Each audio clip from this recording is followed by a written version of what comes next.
September 2nd, 2017, and I'm doing a little quick vlog here, vlog update on the Cactus Puncher DR650. So this poor thing, I haven't ridden it for like a couple months now, since I got back from the TAT. Ever since I got back from the TAT, I pretty much just cleaned it up and unloaded it, and then tried to do some maintenance. I changed the oil and I changed the air filter, and I cleaned the air filter. So it's pretty much ready to. It's street worthy, is what I'm gonna say. Also, I charged the battery with an Odyssey battery charger. This has an Odyssey battery, so and it has a conditioner mode, so I conditioned the battery. Should still be good. Should start. Let's actually give it a see if it cranks at least. It's got 12 volts. It's a pretty healthy crank there. So it's I'm not gonna start it up though. So yeah, I wanted to start up this vlog for preparation for the TAT number 2. So HadesOmega is gonna HadesOmega TAT Adventure 2. So I'm gonna try to finish the TAT. So if you remember this from this earlier this year, I did the Tennessee TAT all the way up to Idaho, the beginning of Idaho, and then I went home. So I took too long, and there was something I needed to do, and I felt that I'd been on the road too long. So I just went home after I finished Utah, pretty much. So so I still have Idaho and Oregon to finish. So it's going to be a lot shorter adventure ride. I'd imagine it's probably going to take like a week or so to do it. So should be fun. Right now in California, it is scorching hot, man. I'm telling you, it is not. These are not normal temperatures for here. But yeah, my trail tech says 116 there. See, I'd imagine it's somewhere in the hundreds right now. That trail tech is not super accurate. Usually it's off by 10 degrees, so I'd imagine it's probably 106 right now. So it's hot. So I was gonna do some work on the DR today, but I decided I'm just gonna get in the place where I can work on it, and I'm gonna do some major work on it. So yeah. So also I bought a bunch of goodies for the DR to install.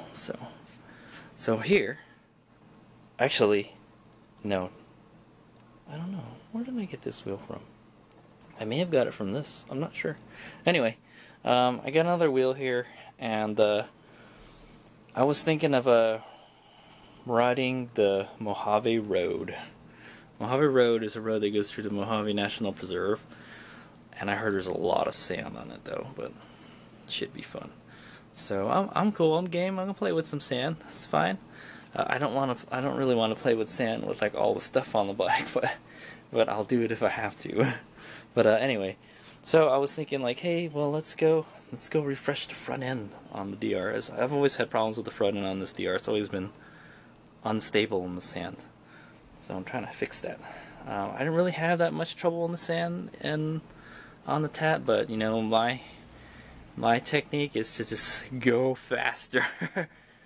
But anyway, so here I have a Continental Twin Duro. I've actually never used this. It came with this wheel that I bought. I think I must have bought this wheel for like 90 bucks or something. I think that sounds about right.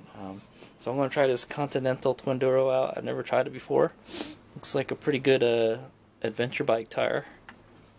I don't know how it'll do in the sand, but yeah, I'm trying to not buy new tires because I have like lots of tires. I keep on buying these wheels just in case I bash up the wheels on this bike, and you'd be surprised how much DR parts you can find. You know, just people getting rid of them. But anyway, this dude was selling. This dude in San Francisco was selling these forks for he gave them to me for $100. So I'm gonna go use them. So I thought I was just going to change the forks because my forks are kind of beat up. It's time to change the forks to some fresher ones. So he said these only had like 5,000 miles on them. So I was just going to go swap them out. Oh yeah, But also, what I heard is they told me MSP Cycles in Georgia that my something's wrong with my steering. It's like loose. So and they said like the bushings for the forks may be worn out, and I think he's right because I've never changed them. 30,000 miles, I've never changed them. So I got a 5,000 mile fork here. I think it should be fine. I'm not gonna change the bushings, but I will change. I was gonna change the seals. So I got these all ball seals. I was gonna change them while it's already out, and I wasn't gonna change the whole front end, but I think I was like, oh well, it's got new steering head bearings. Might as well go for it. And I kind of screwed up here. I pushed the bearing all the way down there, so it's kind of a bitch to get out. It's got like a tapered neck on it. So yeah. Well, so my plan is to ditch the top triple tree clamp, and then and just to slide the bottom up into what's there right now. Because this ignition lock is a bitch to get out. Yeah, it's a big pain in the ass to get out. So I'm gonna keep the top part. Basically, I'm just gonna drop the forks and then take the top part out, and then unbolt the bottom, slide it out, put the new one in, or put the new forks in. So that is the plan. So yeah, they look pretty good. They're in pretty good shape. I'm just gonna pretty much I'm gonna transfer the guts of the spring and the intimidators into this fork here. And we're going to swap that out. So, new fresh front end. I may even use the brake pads on this. I came with the brake caliper, so I may use that. Maybe change the caliper. I've kind of had some problems with the brakes on this sticking, but I think it'll be fine. I haven't had very much problem with it lately, so I think it's because of the caliper pin was not lubed. That was why it was sticking.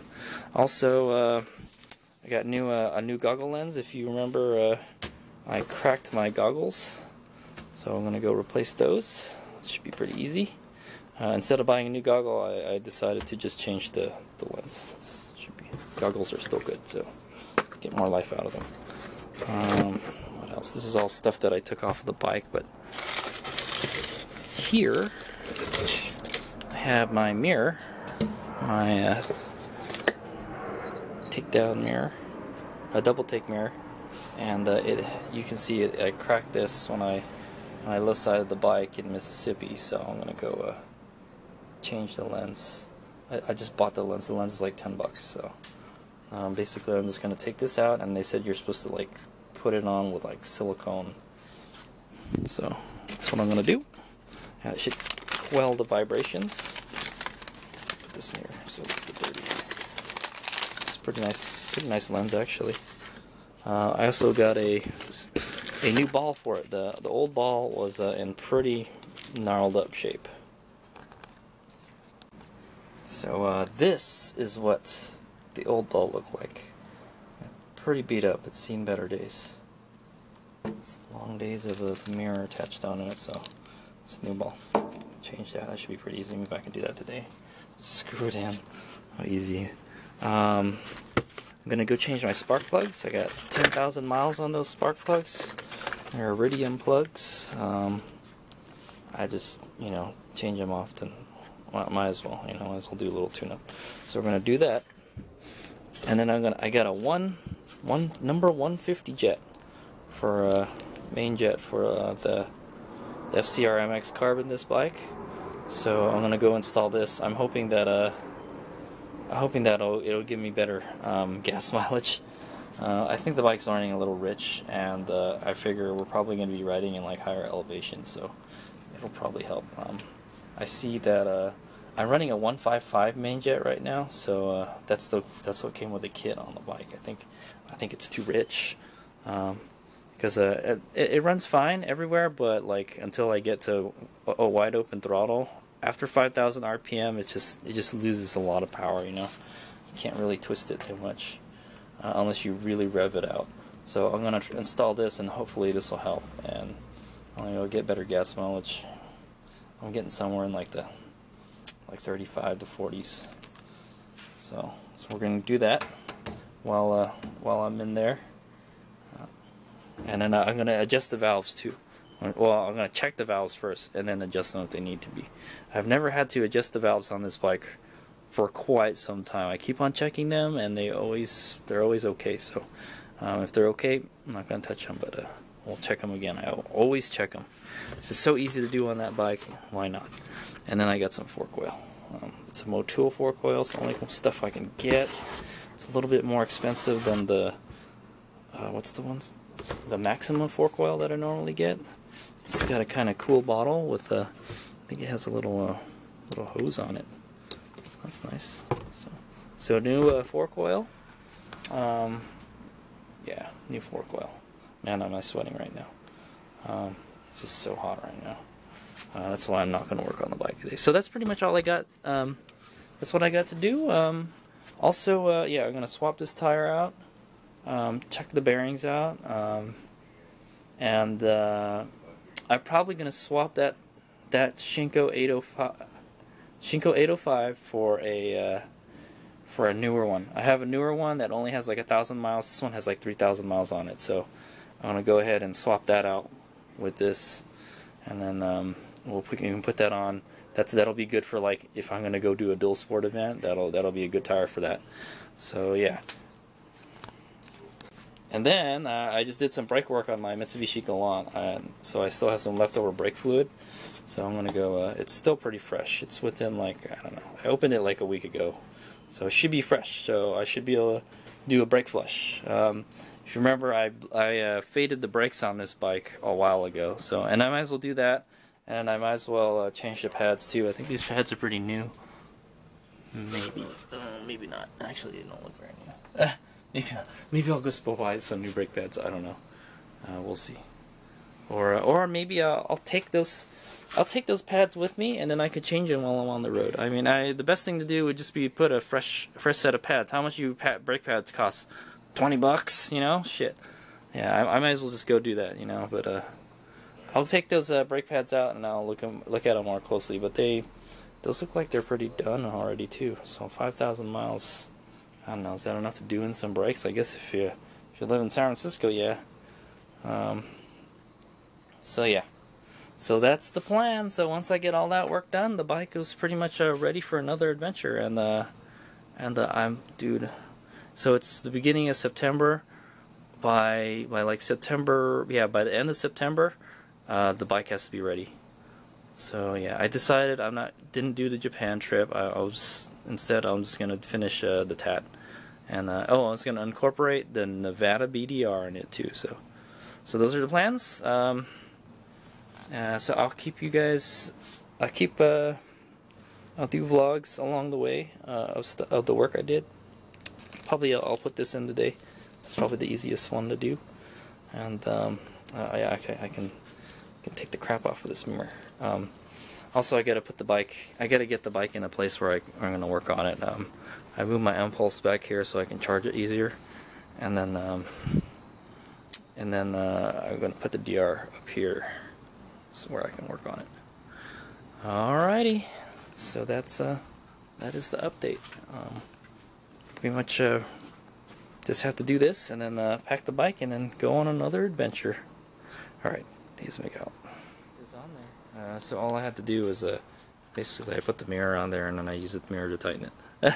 I wish they would have had like a hex section of this so you can just get a wrench and tighten it, you know?